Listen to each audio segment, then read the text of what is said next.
I think we have to be careful, black people. We too much tied up in this what's good and what's bad. I think what we need to begin to look at is what's real. Now, I don't care whether it's good or bad. I just care whether it works, whether it doesn't work, whether it helps black people or doesn't help black people. White people are individualistic. White people are materialistic. And I think Dr. Clark is absolutely correct in the definition of black civilization, African civilization. Communalistic, whole concept is different. But the white man's individualism and materialism stems from the fact that he comes out of a situation, a place where you could hardly live.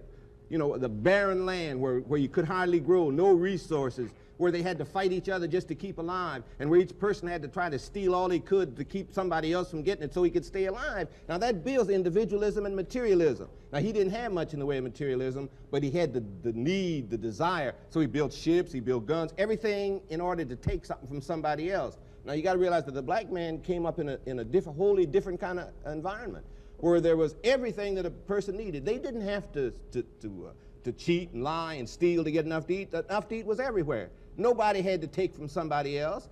All the resources of the world were right there in the ground. They had everything. They didn't need to build ships and go conquer someplace else. If Africans built a ship, where would they go? Any place they went was worse than where they were. But the white man could build a ship and go any place, because any place he went was better than where he was. Anything that he could take was better than what he already had. So we're dealing with the cultures of two people that stem from the kind of situation in which they live.